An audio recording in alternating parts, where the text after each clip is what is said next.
Hi guys, welcome to Pakistani father and son reaction. तो कैसे हैं आप सब। मेरा नाम आजाद है। मेरा नाम नदीम। यार आज का वीडियो बहुत ही मस्त होने वाला है। आज हम रिएक्ट करने वाले हैं भारत की 10 सबसे पावरफुल कास्ट जिसको देखकर पाकिस्तान भी थर थर कांप उठा। कौन सी ओए भाई साहब ये तो मुझे भी नहीं पता, लेकिन यार कमेंट सेक्शन में बताइएगा कि आप लोगों की कास्ट आखिर कौन कौन सी, आप कौन सी कास्ट से बिलोंग करते हैं। तो सारे इंडियन ही, सबसे पहले इंडियन है, लेकिन फिर भी कास्ट आप लोगों की कौन सी कमेंट में लाजमी बताइएगा।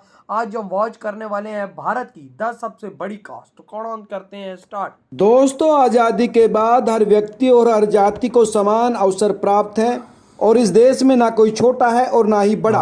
लेकिन ये भी एक सच्चाई है कि भारतीय समाज जातियों में विभक्त है और भारत में सैकड़ों जातियां हैं जिनको आज समान अवसर और अधिकार है। और इन जातियों की मेहनत और साहस की वजह से ही भारत का इतिहास भी अत्यंत शक्तिशाली और गौरवशाली रहा है। आज हम बात करेंगे भारत की उन टॉप 10 जातियों की जो सामाजिक रूप से काफी शक्तिशाली मानी जाती हैं। यहाँ हम आपको भारत की जो सबसे 10 ताकतवर जातियों की सूची दे रहे हैं वो घटते क्रम में है और यह सूची उन जातियों के इतिहास के आधार पर बनाई गई है क्योंकि जातियों की तुलना करना आसान नहीं था, लेकिन जो सामाजिक रूप से जो स्वीकार्य क्रम है उसके आधार पर हम यहाँ जातियों का क्रम वाइज वर्णन कर रहे हैं। तो सबसे पहले बात उस जाति की करते हैं जो सामाजिक रूप से सबसे आगे मानी जाती है, वो है ब्राह्मण। ब्राह्मण जाति के लोगों को अत्यंत बुद्धिमान और शक्तिशाली माना जाता है और भारतीय समाज और इतिहास के आधार पर इस जाति को सर्वोत्तम बताया गया है। इस जाति के लोगों को राजा से भी बढ़कर माना गया है और इसी वजह से इसको सबसे ताकतवर जाति का दर्जा दिया जाता है, क्योंकि जब देश में राजशाही थी तो उस वक्त राजा अपने दरबारों में ब्राह्मण की इजाजत के बिना कोई भी कार्य नहीं करते थे तथा सभी प्रकार के कार्यों में ब्राह्मण का परामर्श और आशीर्वाद लेना जरूरी समझा जाता था। आज भी भारत में ब्राह्मण जाति को उच्च जाति का दर्जा प्राप्त है। अगर ब्राह्मण जाति के लोगों की बात करें तो उत्तर प्रदेश और दक्षिण भारत में हर जगह ये पाए जाते हैं। उत्तर भारत की बात करें तो उत्तर प्रदेश, बिहार, उत्तराखंड, मध्य प्रदेश, हिमाचल और हरियाणा जैसे राज्यों में ये बहुत बड़ी संख्या में पाए जाते हैं। ब्राह्मण जातियों के अंतर्गत आने वाले उपनाम है शर्मा, मिश्रा, पांडे, चतुर्वेदी, भारद्वाज, कश्यप, त्रिपाठी, पंडित और ठाकुर। अब बात करते हैं दूसरी ताकतवर जाति की। इसमें भारतीय व्यवस्था के आधार पर राजपूतों को दूसरी ताकतवर जाति माना गया है। राजपूत का अर्थ होता है राजा का पुत्र, अर्थात ऐसा व्यक्ति जो किसी शासन करने वाले व्यक्ति या वंश से संबंध रखता हो उसे राजपूत कहते हैं। भारत में राजपूतों का इतिहास भी बहुत शक्तिशाली और गौरवपूर्ण रहा है और इसलिए इसे भारत की दूसरी सबसे ताकतवर जाति माना जाता है। इनके अंदर शारीरिक ताकत और निर्णय लेने की शक्ति बहुत अच्छी होती है और बचपन से ही इन्हें युद्ध से जुड़ी गतिविधियों में भाग लेना अच्छा लगता है।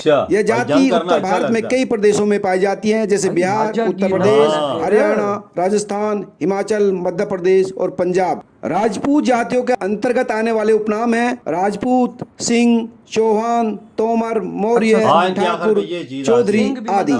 जातियों के क्रम में तीसरी ताकतवर जाति है भूमियार। भूमियार का अर्थ होता है भूमि का मालिक, अर्थात जिसके पास भूमि होती है उसे भूमियार कहते हैं, यानी कृषक वर्ग। इसमें कई जाति के लोग भी होते हैं। अंग्रेजी शासन में तो भूमियार बहुत शक्तिशाली हुआ करते थे। इनके पास अत्यधिक भूमि और शक्ति होने की वजह से उन्हें भारत की सबसे ताकतवर जातियों में से एक गिना जाता था। इनके पास काफी धन और संपत्ति भी होती थी। बहुत सारे व्यापारी भी भूमियार जाति से संबंध रखते हैं। यह ताकतवर जाति बिहार, उत्तर प्रदेश, झारखंड जैसे राज्यों में पाई जाती है।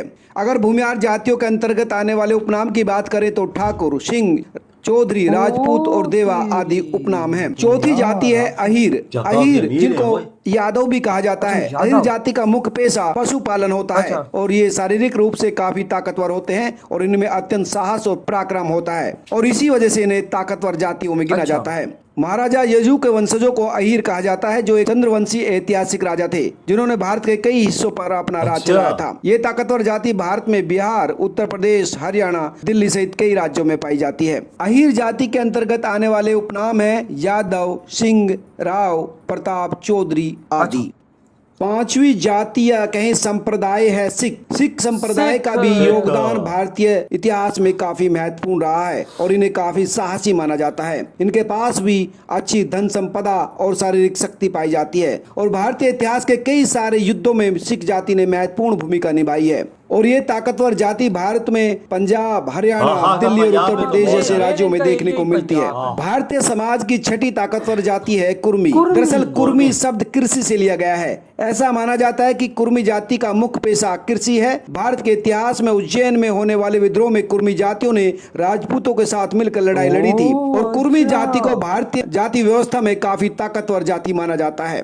कुर्मी जातियों से जुड़े लोग अत्यंत साहसी और बलवान होते हैं। यह ताकतवर जाति भारत में बिहार, लड़ाइयाँ पश्चिम बंगाल, अक्सर लड़ते हैं। झारखंड, उत्तर प्रदेश और हरियाणा में पाई जाती है। इस जाति के अंतर्गत आने वाले उपनाम है रावत, सेन, पटेल। और भारतीय समाज में 7वें नंबर पर जो जाति है वो है जाट। जाटों को जाट। काफी ताकतवर जाति मैंने माना इसको जाता काफी है। सुना है प्राचीन यार। काल में जाट जातियां युद्ध कला में काफी अच्छी हुआ करती थी जाट और यही कारण है कि आज रेजिमेंट भी है ना भारतीय ये? सेना में खुद इनकी जाट हाँ, रेजिमेंट बिल्कुल है। है। इनके है। साहसी स्वभाव और युद्ध कला की निपुणता के कारण इन्हें भारत की सबसे ताकतवर जातियों में से एक गिना जाता है। जाट जातियां मुख्यतः हिंदुओं में पाई जाती है, लेकिन इसके अलावा यह सिख और मुस्लिम धर्म में भी मौजूद है। जाट अगर भारत जाट में तो बात नहीं करें हुआ तो है? पंजाब, वही है। हरियाणा, हाँ, उत्तर हमारे प्रदेश, मुसलमानों में गुजरात, भी है। मध्य प्रदेश और इधर उत्तराखंड भी के है। साथ साथ हिमाचल प्रदेश में भी पाए जाते हैं। जाटों के अंतर्गत आने वाले उपनाम है चौधरी, देशवाल, मल्ल, भुल्लर, ढिल्लो, पूनिया, रंधावा, नेहरा, महाल, मान और बग्गर। अच्छा। और भारतीय समाज में जो 8वें नंबर पर ताकतवर जाति है वो है गुज्जर। भारतीय इतिहास में गुज्जर एक प्रतिष्ठित जाति वाकई मानी यार, जाती ये है पाकिस्तान जिनके में भी। पास अच्छी युद्ध कौशल और शारीरिक शक्ति होती इंडिया है से ही तो और सब इसी कुछ वजह से इन्हें हाँ। ताकतवर और प्रभावशाली जाति माना गया है। गुज्जर जातियों का मुख्य पेशा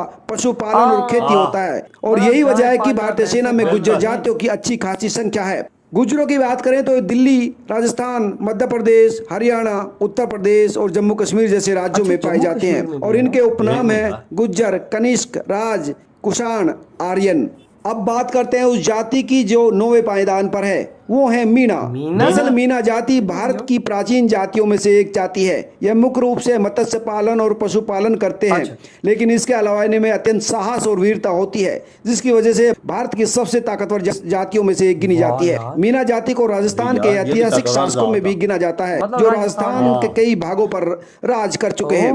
ये ताकतवर जाति भारत के राजस्थान, उत्तर प्रदेश, हरियाणा, दिल्ली और मध्य प्रदेश जैसे राज्यों में पाए जाते हैं। मीणा उपजाति के अंतर्गत आने वाले उपनाम है मीना, मान आदि। अब बात करते हैं उस जाति की जो 10वें नंबर पर है, वो है रेड्डी। विजयनगर राज्य में रेड्डी जाति का उदय हुआ था और ये जाति अत्यंत साहसी और बलवान और पराक्रमी है।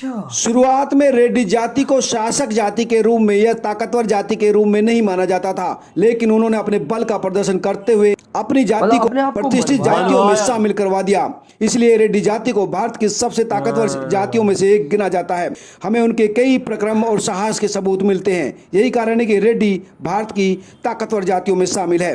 रेड्डी की बात करें तो ये आंध्रा, तमिलनाडु, केरल और कई दूसरे दक्षिणी राज्यों में पाए जाते हैं। दोस्तों, जाति की उत्पत्ति व्यक्ति के कार्यों के आधार पर हुई थी, लेकिन आजादी के बाद सबको समान अवसर मिल रहे हैं, इसलिए कोई भी व्यक्ति कोई भी पेशा चुन सकता है। इधर हुई ये वीडियो खत्म। भाई जो ताकतवर जाते हैं भाई ये साहब के सबसे पहली ब्राह्मण की बात कर लेते हैं। मतलब ब्राह्मण एक ऐसी कास्ट है जिसके बगैर कोई राजा काम ही नहीं करता था। ये देख यार, मतलब कि जब उसका आशीर्वाद मिलता था, इतनी पवित्र ये जात है ब्राह्मण। आप खुद सोच भाई इसके बगैर कोई काम नहीं कर सकते थे। मतलब इनसे पूछ के, इनसे हर चीज करके तब काम को हाथ लगा आशीर्वाद लेकर तभी तो कामयाबी होती है। और भाई उसके बाद फिर राजपूत राजाओं के भाई सब सारा वो जो सारे राजपूत हैं ये वही है जो राजा की नस्ल आ रही है इंडिया के अंदर। वो अभी भी है। हाँ, वो सारा है तो नस्ल तो चलती है ना, फिर उसको राजपूत और भूमियार जो भूमियार है इंडिया के अंदर उनके पास जगह बहुत ज्यादा होती है। यार पहले आप बताइएगा आप लोगों की कास्ट क्या क्या, ये लाजमी कमेंट के अंदर बताइएगा। मैं हर किसी का कमेंट रीड हम लोग दोनों करेंगे। तो अच्छा, तो भूमियार में जगह सबकी गुज्जर भी हैं वहाँ पर, जट भी हैं वो यार। हाँ यार, ये पाकिस्तान में भी हैं यार लेकिन जब वही तो बात इंडिया से जब निकली है ये सारी कास्टें, तो भाई पाकिस्तान भी तो इंडिया का ही हिस्सा था ना। ये बात तो हमारे जो खून में खून दौड़ा ये भी तो इंडिया का खून। बिल्कुल। ये जो गुज्जर थे ज्यादातर ये भैंसों गायों का कारोबार और भाई साहब उनका गवाला ये वो ये काफी वर्क करते हैं, गाँव गाय वगैरह। इनकी जात भी बहुत ज्यादा वही तो भाई साहब रेड्डी को देखो। भाई साहब ये रेड्डी जो इंडियन है इनकी पहले जात को अच्छा नहीं समझा जाता था इतना बहुत, पर इन्होंने अपने आप को मनवाया, साबित किया कि हैं हम वही ना। और भाई एक और जात है मीना, वो भी भाई काफी ये पहली दफा हमने सुना नाम इसका यार। वही ना, हमने काफी भाई साहब इंडिया की कास्ट ऐसी है कि और हालांकि इंडिया के अंदर ये सिर्फ 10 कास्ट, पता नहीं हर किलोमीटर के बाद इंडिया में कास्ट चेंज हो रही हाँ है। ये बात तो है, उधर कितनी जाते हैं तो कितनी वही नहीं। ना यार, पर लेकिन ये- अगर आप लोगों का भी इधर नाम ना हो फिर भी आप कमेंट में लाजमी बताइएगा। पर लेकिन ये जो ये 10 जाती ये ताकतवर है। भाई आज जो इंडिया की पता लगी, यकीन मानो हमें आज पहली दफा पता लगा कि इंडिया के अंदर हाँ इतने ना। भाई साहब हैवी किस्म की कास्ट है लोग ये रह रहे हैं। ब्राह्मण, जट, गुज्जर, भाई साहब हाँ ना, राजपूत, राजपूत, मीना, रेड्डी, हाँ ना। और भाई साहब बीच में किधर भूमियार, ये देखना उनके पास जमीनें बहुत ज्यादा थी, जायदाद ज्यादा थी, पैसा। पैसा था। वही ना भाई साहब, तो यार आपके क्या थॉट है इधर ही बेड़ा दम करते तो तो बात